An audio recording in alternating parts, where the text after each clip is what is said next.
green card atau permanent resident saya atau nyawa saya sama Nadine untuk bisa tinggal di Amerika, teman-teman.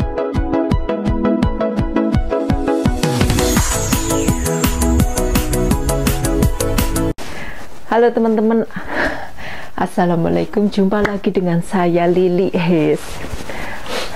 Hari ini pas saya bikin vlog ini itu tanggal 6 Januari 2025, hari Senin. Nah, tadi sepulang kerja itu teman-teman, saya langsung ngomong ke Bapak Nadine, kapan kamu terakhir ngecek mailbox? Aku bilang gitu. Terus dia bilang, kamu mau ngecek? Begitu kita masuk garasi kan, oke lah, langsung kita ngecek dan kita dapat beberapa surat. Salah satunya itu paketan dari USCIS. USCIS itu United States Citizen and Immigration Service, sebuah lembaga pemerintahan yang mengurusi soal kependudukan dan imigrasi, pokoknya pendudukan gitu teman-teman ya. Jadi kan yang sebelumnya, yang akhir tahun kemarin ya, bulan Desember itu saya kan mengirimkan paket saya untuk renew green card. Bagi teman-teman yang sudah tahu kan green card itu apa, green card atau permanent resident saya atau nyawa saya sama Nadine untuk bisa tinggal di Amerika, teman-teman, itu namanya green card, atau ya terkenalnya green card atau yo kartu permanen residen lah, tapi kita terkenalnya di sini itu bilangnya green card, kartu hijau. Nah, saya itu dari kapan itu sudah was-was, sudah kok nggak dapat notifikasi, nggak dapat apa-apa. Kebetulan kan kemarin itu kan di sini kan libur panjang, ada Christmas terus New Year. Nah, baru hari ini, nggak tahu ini mailnya kapan, tapi dikirimnya itu tanggal 30 Desember kemarin. Dan ya, hari ini tanggal 6 ini pulang kerja saya cek, ternyata dapat itu dari USCIS itu ada pemberitahuan. Saya cek balik ya, ini ternyata ini isinya yang di sini. We have rejected your benefit request for the reason indicated on form I-7097C Notice of Action. Jadi aplikasi saya untuk aplikasi paket lah untuk memperbarui permanen residen saya itu di reject. Alasannya karena ada formnya itu kan banyak isinya, salah satunya itu belum saya tanda tangani, teman-teman. Ya Allah, jadi harus benar-benar diteliti, ditanda tangani. Jadi terus kan kita bayarnya kan pakai kredit card itu untuk form G14550-nya sama mereka dihancurin. Kalau yang berhubungan sama uang itu nggak dikirim balik, jadi sama mereka dihancurin. Nah, untuk mereka requestnya untuk ngirim baliknya itu kita jadi bikin form pembayaran itu untuk yang baru lagi gitu, teman-teman ya. Dan ini suratnya, ini form yang ini, place this letter on top of your new filling package. Jadi ini dimasukin lagi ke ini paketan yang besok mau dikirimkan lagi lewat kantor pos. Sudah ndredeg, teman-teman ya.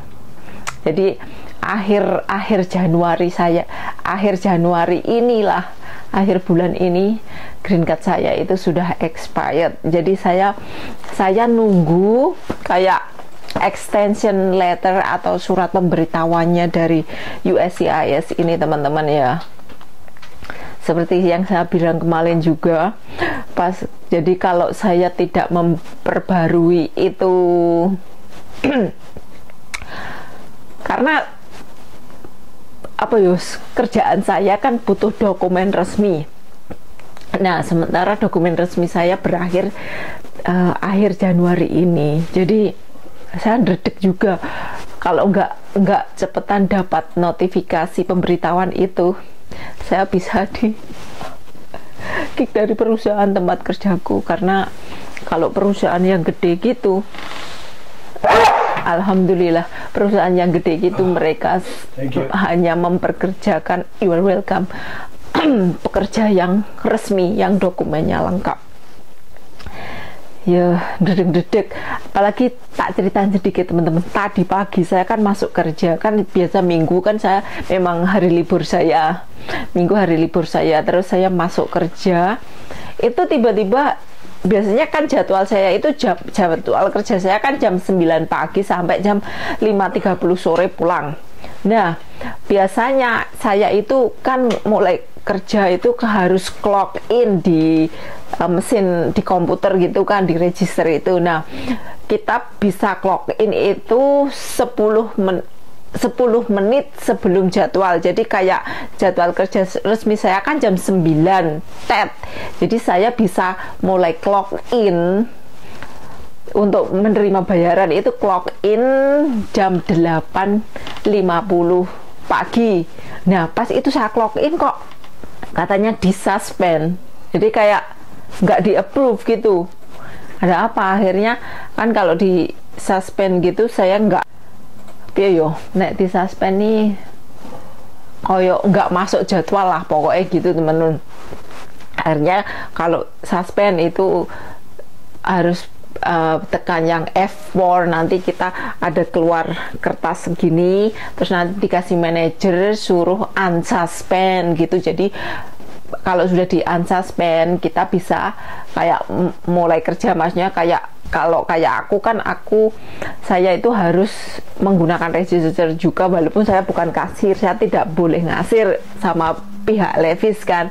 Jadi itu saya kalau belum di unsuspend sama manajer, saya tidak bisa menggunakan mesin register kayak untuk ngecek ada size stoknya berapa, terus kayak untuk damage stuff, kayak untuk rate tiket, pokoknya segala sesuatu yang berhubungan dengan komputer saya tidak bisa menggunakan sebelum di unsuspend sama manajer. Nah, saya sudah tak kasih ke manajer, terus kok saya ada yang aneh, orang saya biasa tiap hari itu normal saya clock in jam segitu, kok ini ada yang aneh. Tak cek di kayak di ada, kalau di tempat saya itu ada namanya My Insight.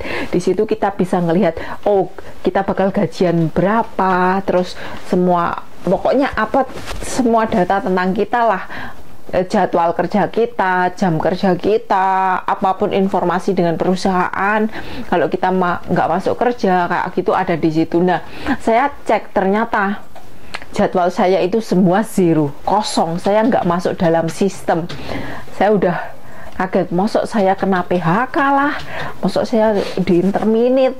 Akhirnya aku ngomong ke HR-nya bilang, oh kamu mungkin karena manajermu lah, gini kan ganti manajer gitu-gitu. Terus ya udah aku email manajermu, terus aku keluar dari HR, terus jalan ke di lantai 3 itu aku ketemu salah satu manajerku. Aku bilang aku di suspend karena ini lihat aku nggak ada di sistem, jadwalku kosong, tapi personal dayku ada di sini, cuma aku nggak ada jadwal kerja gitu. Terus akhirnya kok bisa, mungkin lagi trouble gini. Terus sampai siang belum diurusin, aku nggak bisa pakai register kan, pakai komputer. Terus akhirnya aku ngomong lagi, masa aku kena PHK, aku bilang gitu. Terus enggak lah, kalau kamu di PHK pasti ngomong dulu, terus pasti kita manajermu pasti ngerti pertama kayak gitu. Akhirnya terus ya udah tak kerjain sekarang. Akhirnya si manajerku ini balik ke kantor dia, terus aku dimasukin ke sistem lagi, di jadwalku dimasukin lagi, terus tapi belum di unsuspend. Terus manajer yang satunya pas dia ke situ aku bilang, aku lo nggak bisa ngapa-ngapain karena aku di suspend. Terus oh ya udah aku unsuspend sekarang. Akhirnya di unsuspend dan alhamdulillah sudah normal teman-teman. Ya salah satunya udah lega juga. Sekarang nungguin ini ya, nungguin notifikasi dari green card ini setelah tak kirim balik. Nah nanti kalau saya sudah dapat surat notifikasi pemberitahuan kayak green card kayak extension letter gitu ya, perpanjangan, sambil nunggu diproses selesai itu. Nah extension letter itu yang nanti tak kasih ke perusahaan bahwa saya itu statusnya tetap resmi tapi masih dalam proses untuk mengurus kayak gitu, jadi saya tetap bisa lanjut kerja. Minta doanya ya teman-teman, semoga